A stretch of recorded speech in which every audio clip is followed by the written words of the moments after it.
Last class we discussed what is power electronics and its brief history of development, advantages, disadvantages, and block diagram arrangement. These things we discussed in the last class. We came to the conclusion that the power electronics is the one of the important field in the branch of electrical engineering, which is basically combination of power, electronics, and control. That is, it is the application of electronics for the control and conversion of large amount of power, that is high power. That's what we have concluded. We understood that it is a rapidly growing field. It finds its application everywhere. We've seen a lot of case studies. Finally, we realized that in and around us, all the systems are mostly power electronic system. So without power electronic system, we can't have a sophisticated and comfortable life. That's what we understood. So the subject is most important. As an electrical engineer, we should be highly strong in the subject fundamentals. And another main benefit of the subject is you can get a direct employment opportunity. As I told, if you go to industries, or if you take any process industries, manufacturing industries, etc., automobile industry, if you take any sort of industries, there basically we will have automation. The power electronic components are the heart of the automation system. Without power electronic components, without power electronic circuit arrangement, we cannot execute the automation. So there is a more possibility to get a direct employment if you wish to proceed on a core field. Okay, maybe in reputed industry. And here I want to highlight one thing. A lot of people are misunderstanding. Only the IT sector, that is pure IT sector, is life. It is a wrong assumption, wrong interruption. You have various fields in society. You can shine on any field. This if you are misunderstanding that, you want to get job, you should know Java. You should be thorough in Java. That's what you are understanding. That is a job of computer science students. Being expertise in Java is a job of computer science students. So if you go to industry, there will have many drives which also have software. So you can be familiar on the drive software rather than becoming familiarized on the Java. So that cannot be done by a CSE student. You can become familiar on Java, but CSE students cannot become familiar on the software related to the drives. Or CSE student cannot become familiar on the software related to the power system. As madam told just before, the power system analysis, I have listened to the class.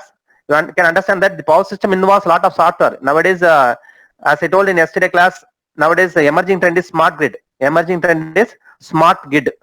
Earlier we had a uncontrolled grid. Nowadays the smart grid is emerging one. What do you mean by smart grid? What is the difference between smart grid and this uncontrolled grid? What do you mean by smart grid? Anyone please? Can you say what is smart grid? Can anyone please say what is smart grid? Smart, SMART, smart grid. What do you mean by smart? Generally you say smart, no, it's a general word. What it mean? You know what is grid, what is smart? Then you can just combine. Yeah, anyone please? Say whatever you know. IoT connection, remote control. Yeah, good. IoT connection, remote control. Yeah, good. Yeah, as your friend told, the grid which we are having is uncontrolled grid, where we will not have any control, where we will not have any remote monitoring, where we will not have any remote operation, where we will not have renewable systems connected. But if you are able to connect the renewable systems, if you are able to implement the smart control, that is automatic control based on IoT, artificial intelligence, etc. Okay, where the monitoring, control, intimation, communication, everything will be automatic. Everything will be smart. Even the troubleshooting also, some extent it will be automatic. You need not go and see. Automatically the debugging will be done. So if such a grid is called as smart grid, that is modern grid is called as smart grid. So smart grid is like our modern cell phone. The uncontrolled grid is like a old and landline cell phone, landline telephone. Early days we had landline telephone. No, it is a it is that such a sort of grid we are having now. See how we are lagging. But in the communist system, we are gone to iPhone, smartphone, etc. So the smart grid is like smartphone. Simple thing. Smart grid is like smartphone. The normal grid is or conventional grid is like old and a landline telephone. With old and landline telephone, what you can just you can talk. That's all. Nothing you can't do. But with a smartphone, you can do a lot of things. Now we are taking class because of smartphone. So they like that because it becomes need of the day. That's what problem between the electrical engineer and the other engineers. The electrical engineer always see the grace, electrical engineers always see about the others, what the computer science students is doing. We will never see what is scope in our branch, what we can do in our branch. Really speaking, we have a lot of openings, lot of scopes in our branch. The smart grid people are not available, our expertise is not available to work in smart grid. You become expertise in smart grid, you are highly wanted, not only in our country, in international level. But people will not take it as a grace. Adu grace edukradilla. Only if you work in smartphone, they're taking the people are taking as a great grace. Work for smartphone, cell phone work பண்றது grace எடுத்துக்கறாங்க. But smart grid work பண்ணா அது நம்ம தேவையில்லாத விஷயம் நம்மள தப்பா நினைக்கிறாங்க. So you have to slowly have to change. Okay, if you start to work out, you can change slowly because the competition is very less. If you work on smart grid, competition is very less. You can easily become expertise. You can become easily pioneer because the less competition. But lot of people are working on a smart cell phone, on Java, etc. So don't try to go in a crowd. In life, always don't try to go in a crowd. Don't try to succeed competing in a crowd. Try to identify the equivalent field where the competition is less or where your uniqueness is there. Do well on that field so that you can shine well. You can become unique and the people will search you. You need not to search. Once you become expertise on the field, on your own field, சொல்லுவாங்களா own pitch னுவாங்களா கிரிக்கெட்ல சொல்லுவாங்களா the own pitch னு. If you become expertise on your own field, people will search you. You don't try to become expertise on other pitch.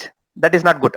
Okay, don't see that. Don't become like that. Okay, let us come to point. Okay, so wiring committal is this Paul-Ryan's plays a major role in all these places. Okay, okay. Next, let us discuss. So we understood that the Paul-Ryan's is the future, present, and future. Okay, so this Paul-Ryan system, how it is designed. So all the Paul-Ryan system basically consists of what it consists of basically a block which will convert the available power, that is source power, to the requirement of load. I will see this, show the slides.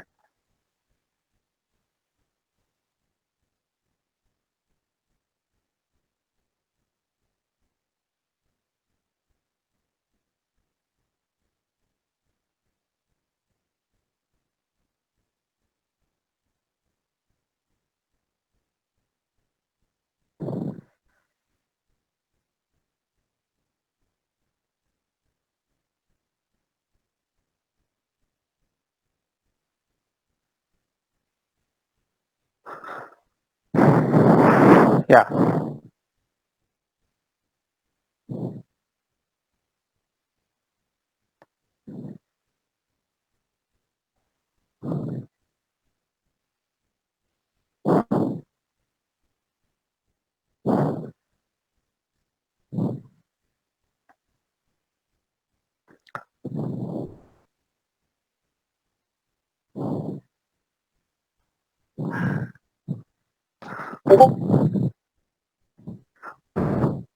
So Paul-Ryan is basically a block, consists of a block which will convert the source power to the required level, that is to the requirement of load. So what this block consists of?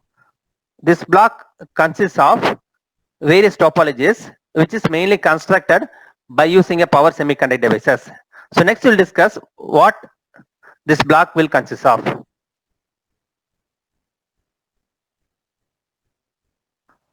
So this block is called as power electronic converter. This block is called as power electronic converter. Basically, we have 5 basic types of power electronic converter. Okay, first one is AC to DC converter. First one is AC to DC converter, which is always called as rectifier. Okay, the block diagram shows the input and output of the rectifier. The input is a fixed AC, basically a fixed AC, whereas output is a variable DC. The fixed AC is converted into variable DC. Okay, we call this block as a rectifier. Basically, it can be two type, uncontrolled as well as controlled. Okay, if diode rectifier is called as uncontrolled rectifier, whereas the SCR rectifier is called as controlled rectifier. Why it is so? What do you mean by uncontrolled rectifier? So in the diode rectifier, if you want to vary the output voltage, you have to vary the input voltage. You cannot have a control inside the block, inside the rectifier. That's why it is called as uncontrolled rectifier. Whereas in the SCR rectifier, you want to vary the output voltage, you need not disturb the input voltage. So you can have a control inside the block, inside the rectifier. That's why the SCR rectifier is called as controlled rectifier. Okay, this is the first one. Second category is DC to DC chopper. Why we are converting one DC to another DC? Can you guess? Just we are converting here we are converting AC into DC, but here we are converting DC into DC. Can anyone guess? Am I audible? Can anyone unmute and say? Can anyone Yes. unmute and say? Yeah. Yes, sir. Yes, please.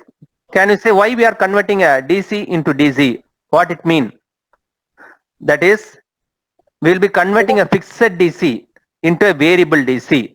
We will be converting a fixed DC into a variable DC.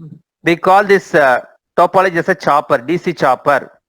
If you take battery operated vehicle, in the battery operated vehicle, input energy is a source is a battery, where the output is where the battery will give the constant DC voltage. But we need a for the speed variation, we need a variable DC voltage that can be obtained by using a DC to DC chopper. Okay, this is second one. Third one is DC to AC inverter. Third one is DC to AC inverter, where the input is a fixed DC, output is a variable voltage, variable frequency AC. We call this a inverter, converts the DC into AC. How it will convert is the fixed DC is converted into variable frequency, variable voltage AC. Usually you know about this inverter. In our home we are having it. In our home, whenever EB supply is cut off, we'll be getting energy through the inverter. So like that, if you go to computer lab, there will have UPS. There we'll use the inverter. Another main application of inverter is it is used for the speed control of induction motor. In industries, for the speed control of induction motor, this topology is mainly preferred. Okay, we have another topology called as cycloconverter. We have another topology called as cycloconverter. What it will do is it will convert a AC into AC. That is, a fixed AC is converted into variable AC. That is called cycloconverter. That is variable voltage, variable frequency AC. Okay, that is you can see here. Changes and control the voltage, magnitude and frequency. That is called cycloconverter. That is fourth one. Fifth one is AC to AC converter. That is regulator. This AC to AC converter converts a fixed AC voltage into variable AC voltage. You have ceiling fan regulator, no? This is nothing but AC to AC regulator. Okay, it will convert the fixed AC voltage into variable AC voltage, so that you can get a speed variation. Frequency will not change. In the cycloconverter, both frequency and voltage will change. In the regulator, voltage alone will change. This difference you have to understand. In the regulator, voltage alone will change, just like transformer. Frequency will not change. But in cycloconverter, both voltage and frequency will change. So these are all the 5 major types of converters we are having. And you can see that this is the DC to DC conversion is called chopper. Changes fixed DC into variable DC. DC to AC converter is called inverter. Changes a fixed DC into variable frequency, variable voltage AC. AC to DC converter is called rectifier, which is converting the AC to DC. Then AC to AC converter is called cycloconverter, or it is matrix converter is another name, or regulator, which will convert this fixed AC into variable AC. Okay, and in fact these are all the basic converters. We have a lot of modern converters, but all the modern converters will fall in one of this category.